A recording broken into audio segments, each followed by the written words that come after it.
몇 년 전에 미국의 애틀란타 저널의 스포츠부 기자인 모건 블레이크라는 기자가 이런 글을 썼습니다. 제가 잠깐 읽어드릴 텐데요. 무엇에 관련된 글인가를 좀 생각하면서 한번 읽어보십시오. 나는 굉음을 내며 날아오는 곡사포보다 더 치명적이다. 나는 누군가를 죽이는 일 없이 승리를 거둔다. 나는 가정들을 허물고 사람들의 마음을 무너뜨리며 그들의 삶을 망쳐놓는다. 나는 바람의 날개를 타고 여행한다. 어떤 사람의 순수함도 나를 두렵게 할 정도로 강하지 못하며 어떤 이의 깨끗함도 나를 기죽게 할 정도로 맑지 못하다. 나는 진리를 존중하지 않으며 정의를 상관하지 않고 무방비 상태에 있는 자들에게 자비를 베풀지 않는다. 내 희생자들은 바닷가의 모래알처럼 무수하며 그만큼 순수한 이들인 경우가 많다. 나는 어떤 일도 잊지 않으며 거의 용서를 베푸는 법이 없다. 나의 이름은 바로 소문이다. 소문에 관련된 내용입니다. 앞의 내용만 보면 어떤 거대한 무기처럼 생각되지 않습니까? 이게 핵폭탄인지 무슨 미사일인지. 소문입니다. 굉장히 공감되는 글 아닙니까? 사람의 말에는 이마만큼 어마무시한 파괴력을 가지고 있다는 것이죠. 여기에는 많은 설명이 필요하지 않습니다. 우리 삶 속에 말로 인해서 생기는 피해가 얼마나 많이 있는지를 곰곰이 한번 생각해 보시기만 하면 됩니다. 그리고 이렇게 말의 폭력성에 의해서 생긴 내상은 좀처럼 치료되지도 않는 것 같아요. 육체의 상처는요, 시간이 조금만 지나면 어느 정도는 회복이 되거든요. 그런데 말이 남긴 상처는 평생을 가기도 합니다. 야고보 사도는 이 말이 가진 폭력성과 파괴성을 너무나도 잘 알고 있었습니다. 그래서 야고보서 3장을 보면 말을 제어하는 것이 온전함의 비결이라는 사실을 역설하고 난 이후에 오늘 본문에서 5절부터 8절까지죠. 오늘 본문에서 이 말이 가진 파괴성이 얼마나 무서운 것인지를 이야기하고 있습니다. 5절 말씀인데요. 우리 같이 한번 읽어보실까요? 5절 말씀 함께 읽습니다. 시작. 이와 같이 혀도 작은 지체로 돼 큰 것을 자랑하도다. 보라, 얼마나 작은 불이 얼마나 많은 나무를 태우는가. 자, 혀를 무엇에 비유하고 있습니까? 혀를 불이죠, 불. 작은 지체로 돼 큰 것을 자랑하는도다. 보라, 얼마나 작은 불이 얼마나 많은 나무를 태우는가. 혀를 불에 비유하고 있습니다. 6절도 보시면 직접적으로 혀는 곧 불이요 이렇게 이야기하죠. 그러니까 혀를 불에 비유한 이유가 뭘까요? 비슷한 구석이 있기 때문에 그렇습니다. 불이 가지고 있는 특징과 말이 가지고 있는 특징이 비슷한 구석이 있기 때문에 이 둘을 서로 비교해 놓은 거 아니겠습니까? 여러분이 생각할 때 혀와 말이 뭐가 비슷한 것 같습니까? 제가 본문을 가만히 묵상하면서 생각해 보니까 적어도 두 가지가 비슷하더라고요. 첫 번째로는 주변의 것을 파괴시킨다는 거고요. 두 번째로는 번진다는 겁니다. 말이나 혀나 불이나 혀나 둘 다 파괴시킨다는 것, 그리고 번진다는 것. 이 두 가지가 굉장히 닮아 있습니다. 불을 생각해 보실까요? 불이라는 것은 혼자서 존재할 수가 없습니다. 반드시 타는 물질이 있어야만 불이 존재할 수 있지 않습니까? 그러니까 타는 물질 없이 공중에 붕붕 떠다니는 불은 없습니다. 그걸 우리가 도깨비불이라고 보통 이야기하는데, 연소되는 물질이 없으면 불은 독립적으로 존재하지 못합니다. 그러니까 무엇인가를 태워야만 불은 존재할 수 있죠. 그러니까 불이라는 건 다른 것을 소멸시키면서 혹은 파괴시키면서만 존재할 수 있습니다. 더군다나 더 큰 위험은 뭡니까? 번진다는 거죠. 태우는 물질 딱 하나만 정해놓고 그것만 딱 태우고 나면 저절로 사라집니까, 불이?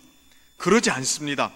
곁에 있는 다른 인화성 물질로 계속해서 옮겨가면서 그 세력을 확장시켜 나갑니다. 대다수의 물질은요, 자기 스스로를 복제할 수가 없거든요. 예를 들면 여기 있는 물을 한번 생각해 보실까요? 물을 컵에 이렇게 담아두고 시간이 지나면 물이 자기 스스로를 복제해서 또 하나의 물을 만들 수 있습니까? 그럴 수가 없습니다. 물은 스스로를 복제할 수가 없죠. 그냥 담아두면 그대로 있습니다. 그런데 불은 어떻습니까? 산소와 가연성 물질만 있으면 계속해서 자신을 복제해 나가고요, 그 세력을 확장시켜 나가는 거죠. 말이라는 것이 이 불과 꼭 닮아 있습니다. 그래서 5절을 다시 보십시오.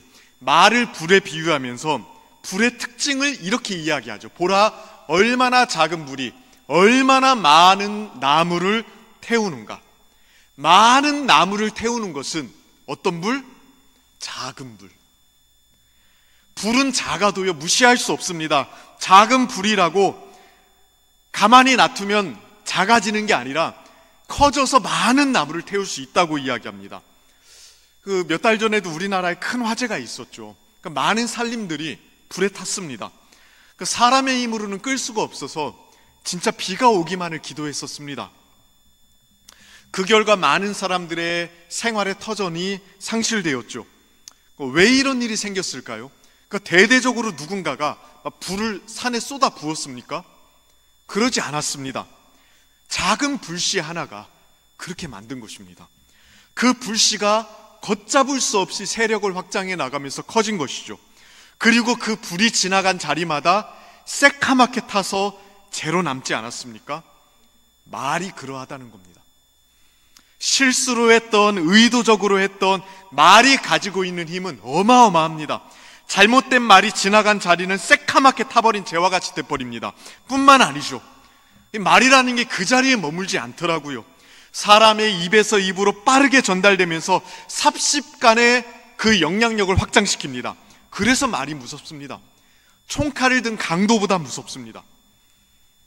그러니까 우리는 말을 할 때 말이 지니고 있는 이 속성을 언제나 기억하셔야 됩니다. 잘못된 말은 우리가 상상하지도 못할 정도로 퍼져나갑니다. 또 우리가 생각하지도 못할 정도의 넓이의 파괴력을 가지고 옵니다. 이건 우리가 어떻게 할 수 있는 게 아닙니다. 그냥 말이라는 것 자체가 그런 본성을 가지고 있습니다. 아무리 우리가 노력을 해도 말이라는 것 속성 자체가 그런 성격을 가지고 있다고 이야기합니다. 그러니까 내가 하는 말이 무슨 영향력이 있겠어? 우리끼리 여기서 하는 말들은 괜찮아 라고 생각할 수 있습니다. 그러나 절대 그렇지 않다는 것. 말이 가지고 있는 속성 자체가 확장성과 파괴성을 가지고 있다는 것. 그거를 언제나 우리가 생각하고 있어야 돼요. 교회 안에서 얼마나 많은 분쟁과 분열과 오해와 미움들이 결국에는 말 때문에, 또 말의 확장 때문에 생기는가를 여러분 한번 기억해 보십시오. 결국 결론은요, 조심해야 됩니다. 불조심하는 것처럼 똑같이 조심하셔야 됩니다. 그럼 이렇게 좀 이야기하시는 분들이 있을 수 있습니다. 아니 목사님, 그러면 하고 싶은 말도 제대로 못하고 삽니까? 내 입으로 내가 말하는데 그렇게까지 해야 됩니까? 나는 깝깝해서 못 삽니다. 그러면 이렇게 이야기하실 수도 있습니다. 근데 제가 정답부터 명확하게 이야기하는 게 낫겠습니다. 하고 싶은 말을 제대로 못하고 사는 게 맞습니다. 그렇게 생각을 하셔야 됩니다. 어떻게 말을 잘할 수 있는지는 나중에 13절 이후부터 좀 생각해 보기로 하고요. 오늘은 아주 단순한 부분부터 정리하고 나아가는 게 좋겠습니다.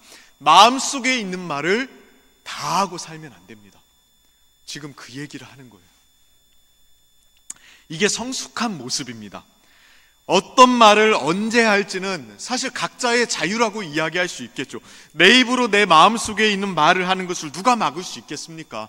그러나 성경에서 가르치는 건 뭐냐면 그거를 절제할 수 있는 게 성숙함이라는 거예요. 그러니까 이거를 옳고 그름의 영역으로 가져가는 것보다 성숙함의 견지에서 볼 수 있어야 됩니다. 이거를 정말로 잘 설명해 주는 것이 고린도전서 8장의 내용이에요. 거기에 보면 사도 바울이 우상 숭배의 제물을 먹는 문제로, 그러니까 우상에게 바쳐진 고기를 먹는 문제로 교회가 홍역을 앓고 있을 때에 큰 원리 하나를 제시해 주는데요. 어떤 원리를 제시해 주는지 아십니까? 고린도전서 8장 9절을 같이 한번 읽어보실까요? 함께 같이 읽어봅시다. 시작. 그런즉 너희의 자유가 믿음이 약한 자들에게 걸려 넘어지게 하는 것이 되지 않도록 조심하라. 또 13절 말씀도 이어서 한번 같이 읽어보겠습니다. 시작. 그러므로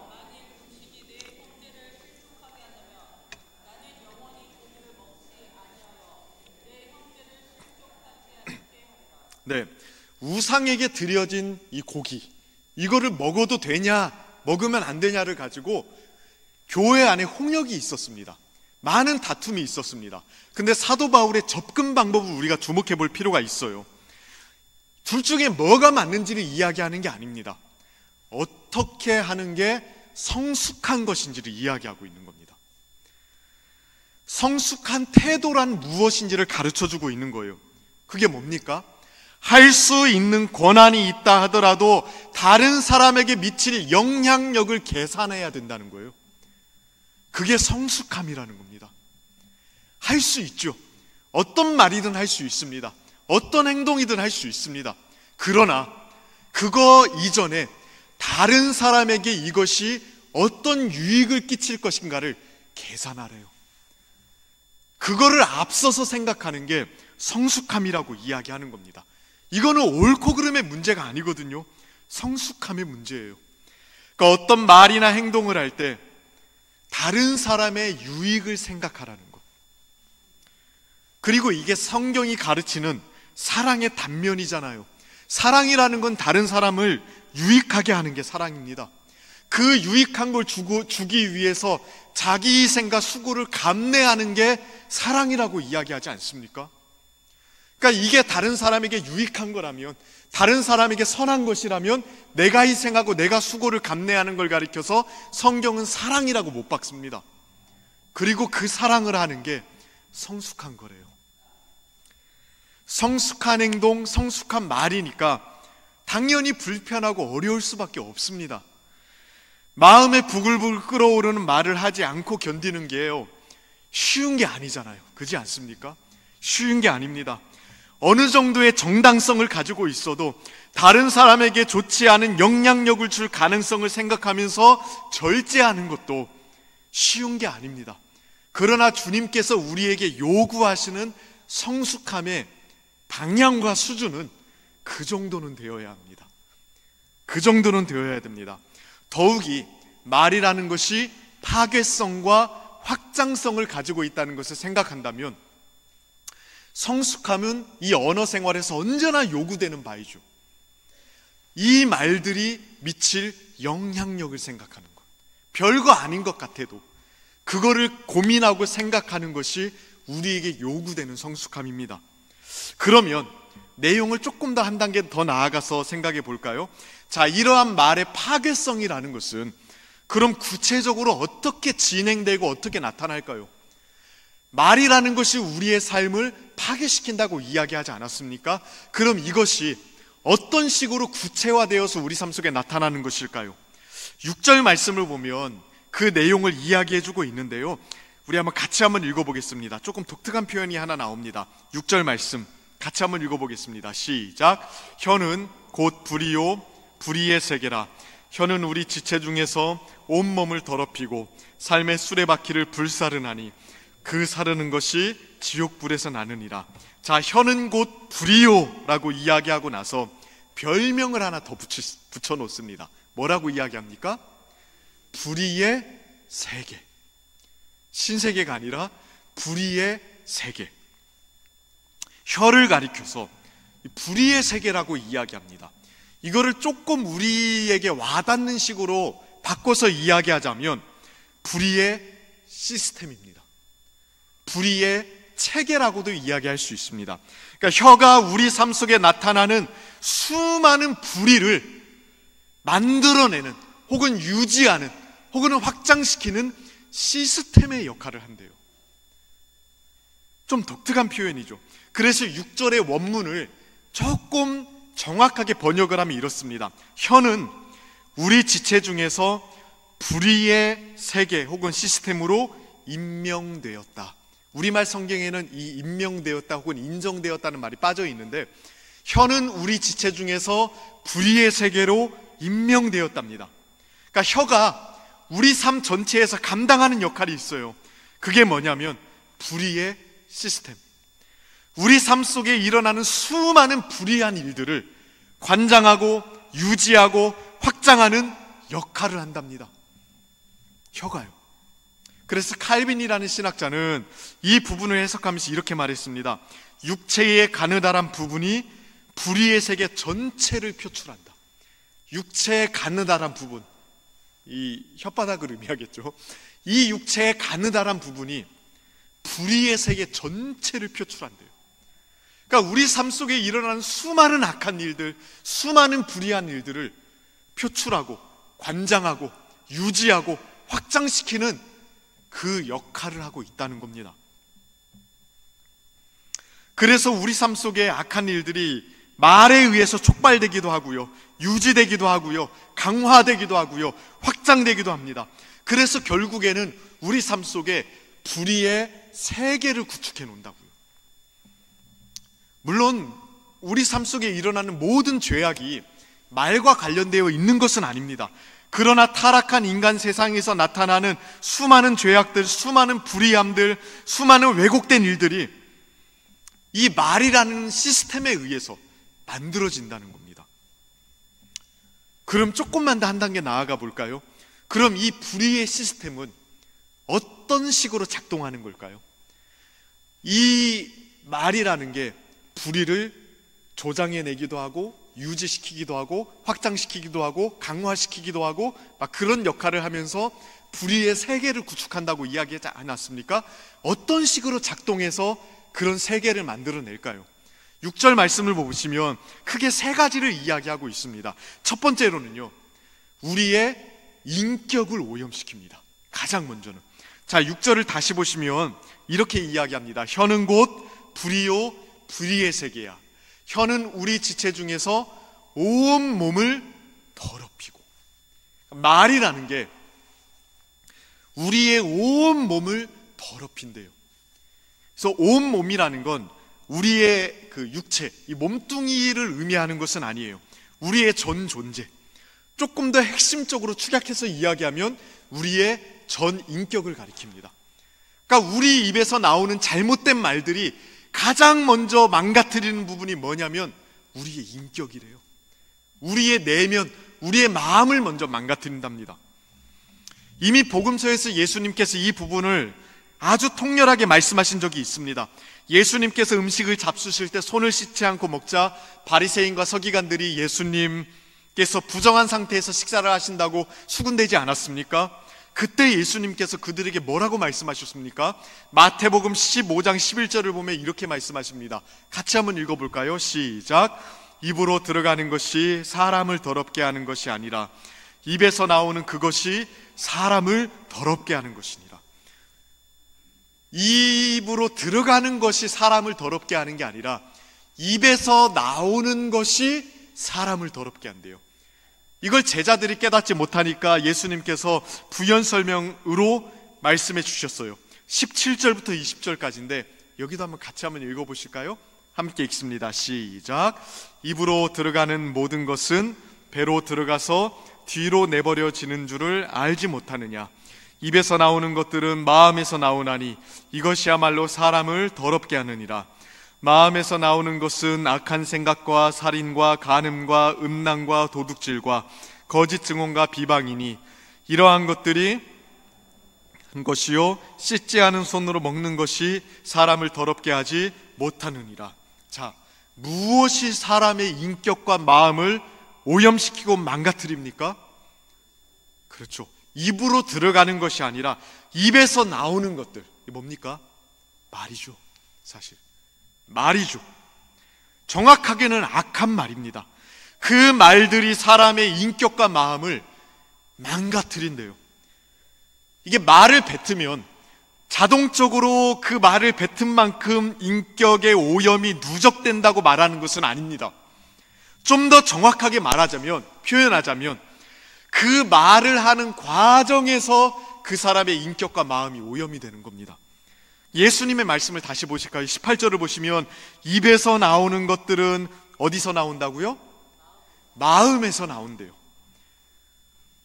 이것이야말로 사람을 더럽게 하느니라. 자, 입에서 나오는 것들이 어디에 있는 것들이에요? 마음에 있는 것들이에요. 마음속에 있는 악한 것들이 입술을 통해 쏟아져 나오는 건데 그 과정에서 이미 그 악한 것들이 그 사람의 인격과 마음을 오염시키고 있는 겁니다. 생각해 보십시오. 마음속에 있는 것이 지난번에도 한번 말씀드렸지만 자동적으로 입술로 툭툭툭 나오는 게 아니죠. 오랫동안 마음속에, 생각 속에 묵어둔 것들이 입술로 나오는 거 아닙니까? 그러니 입술을 통해서 나오는 과정 속에 이미 우리의 마음과 인격이 오염되는 겁니다. 망가지는 겁니다. 지난번에도 한번 말씀을 드렸습니다. 폭력적인 말을 하는 사람의 인격은 이미 폭력적입니다. 말을 할 때에 이미 그 말을 하는 과정에서 마음이 폭력적으로 망가지고 오염이 되어야 그 말이 나오는 거기 때문에 그렇거든요. 그러니까 그 말을 하는 순간 뾰로롱 하고 마음이 폭력적으로 탁 변하는 게 아니에요. 다른 사람에게 폭력적인 말을 하는 과정에서 이미 그 사람의 마음과 인격은 폭력과 폭압의 영향으로 일그러지는 겁니다. 그러니까 마음속에 있는 것이 입으로 나올 때에 우리의 인격과 내면을 휘저어가면서 나오는 거기 때문에 그렇습니다. 이게 계속해서 반복되면요, 진짜 그만큼 그 사람의 마음은 더 망가지는 거고 말은 더 쉽게 거칠어지는 거거든요. 뭐 거짓말도 마찬가지겠죠.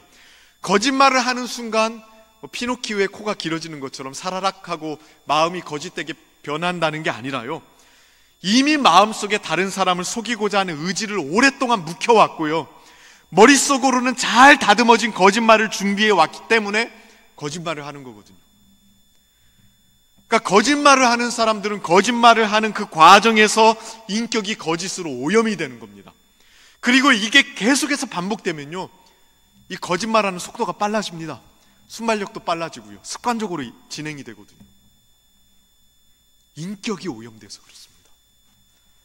그러니까 이런 식으로 말은 우리의 인격에 영향을 미쳐요.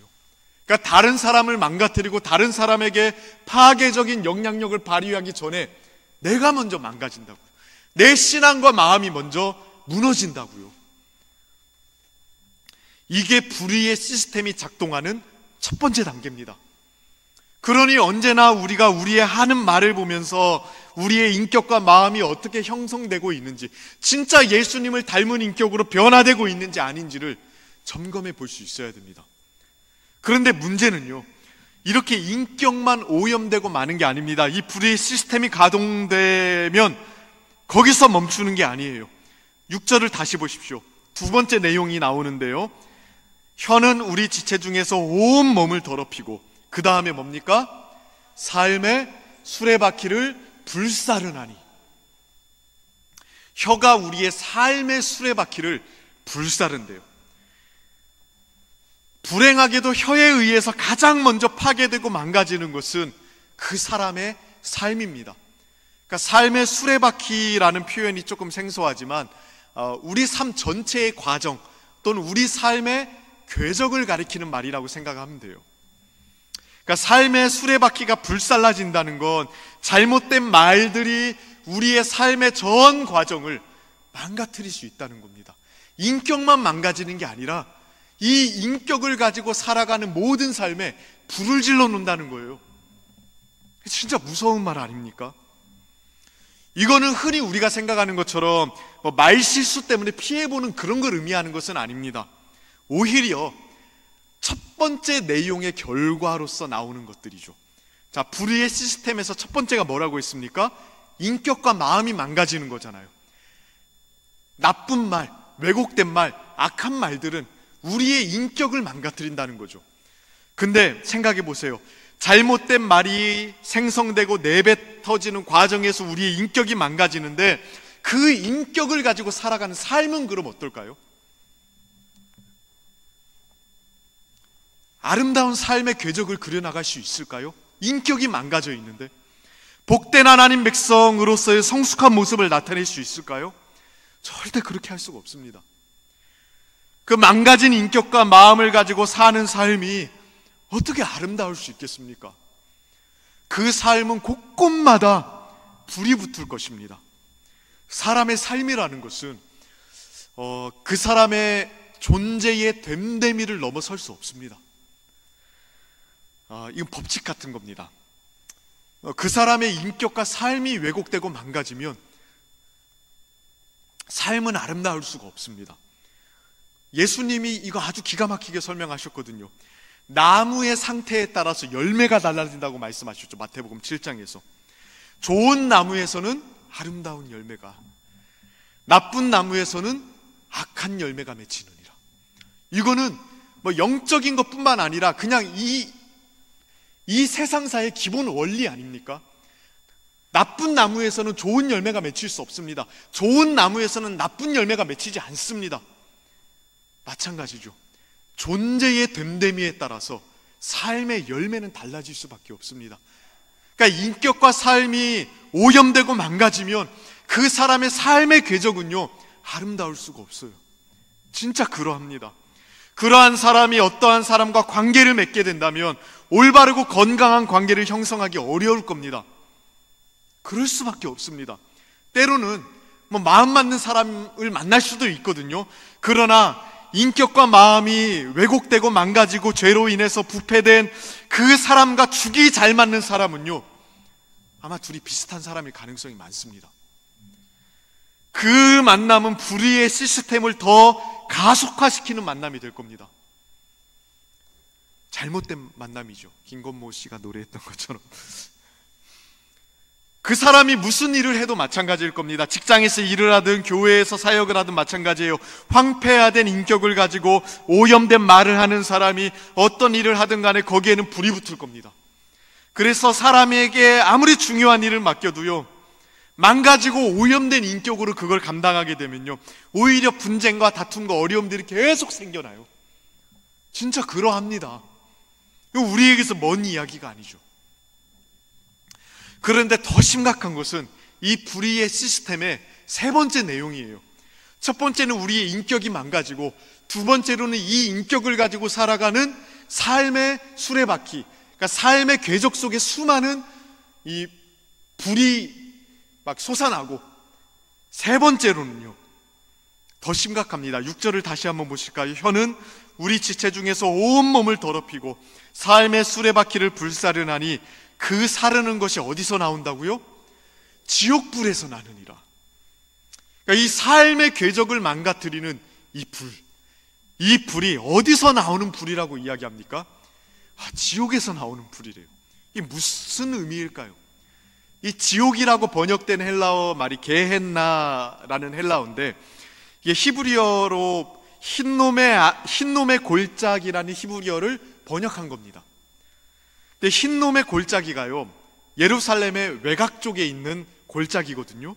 구약 성경을 보면 이교도들이 여기에서 어린아이를 희생제사로 바쳤습니다. 그러니까 우상 숭배가 일어났던 곳이죠. 그리고 예수님 당시에는 쓰레기와 오물들, 또 죽은 짐승들, 또 처형당한 범죄자들의 시체들이 보통 이곳에 버려졌습니다. 그래서 거기서는 가스가 계속 발생이 돼서 그 불길이 계속해서 자주 솟구쳤다고 그래요. 그리고 거기는 시체가 많다 보니까 구더기가 늘 들끓었겠죠. 그래서 예수님이 이 게헨나라는 이 단어를 가지고 지옥을 설명하셨거든요. 불과 구더기라는 이미지를 가지고요. 근데 특별히 이 지옥은요, 유대인들에게 누가 거주하는 장소냐면 사탄이 거주하는 장소였습니다. 그러니까 여기서 게헨나, 이 지옥이라는 단어는 간접적으로 사탄의 영향력을 상징하는 단어거든요. 그러니까 지옥에서 나오는 불이 붙는다는 뜻은 뭡니까 그럼?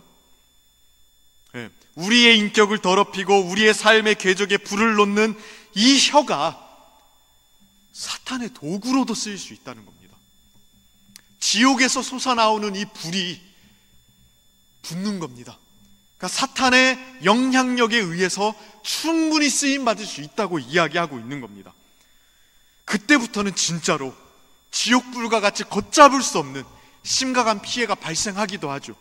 삶이 무너지기도 하고 평생 회복되지 않는 내상을 입기도 하고요, 심지어는 교회가 하나 무너지는 경우들도 있습니다. 얼마나 무서운지 몰라요. 하나님의 사역들이 주저앉는 일들도 있습니다.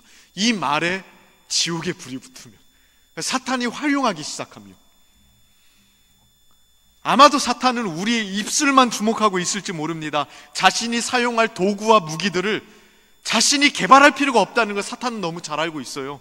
우리 입에서 나오는 말들이 우리의 삶을 무너뜨리고 공동체를 무너뜨릴 최고의 무기가 될 수 있다는 걸 너무 잘 알고 있거든요.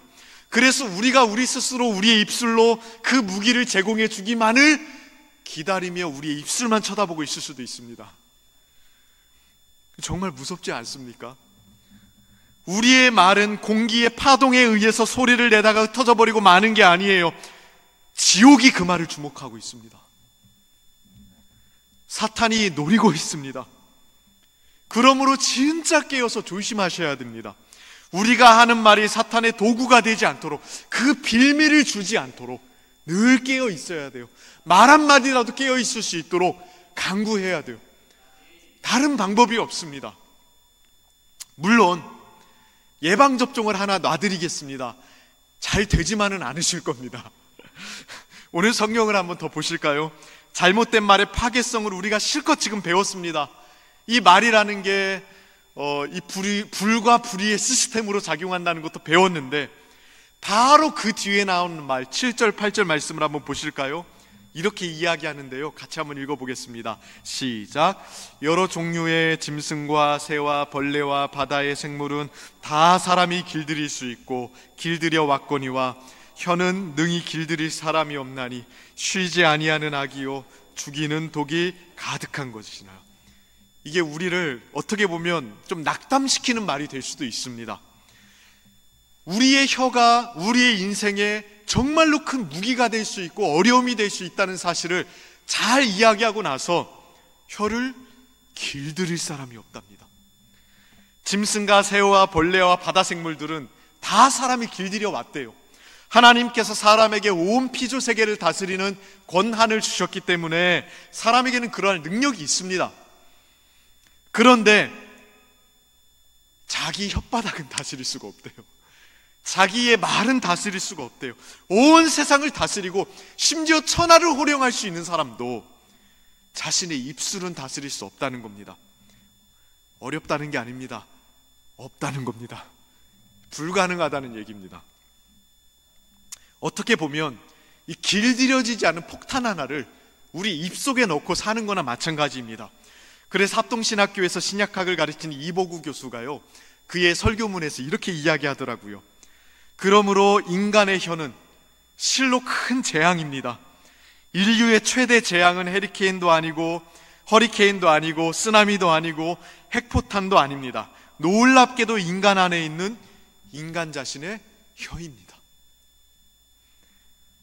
그러니까 우리가 말을 잘해야 된다, 말을 지혜롭게 해야 된다, 사탄의 빌미를 주어서는 안 된다라는 것을 너무 잘 알고 있습니다만, 그래서 우리 선에서는 어떻게든 최선을 다해서 조심해야 되겠습니다만, 이게 잘 안 되는 거랍니다. 우리 힘으로는 제어가 안 되는 거랍니다. 그럼 이거 어떻게 해야 됩니까? 그래서 오늘 우리가 기도하러 온 겁니다. 우리의 힘으로 제어되지 않은 영역은요, 하나님의 영역이에요. 말의 문제에는 언제나 하나님의 은혜가 필요합니다. 어느 누구도 자신 있게 자신의 말을 다스릴 수 있다고 장담할 수 있는 사람이 없거든요. 그러니 하나님의 은혜가 필요합니다.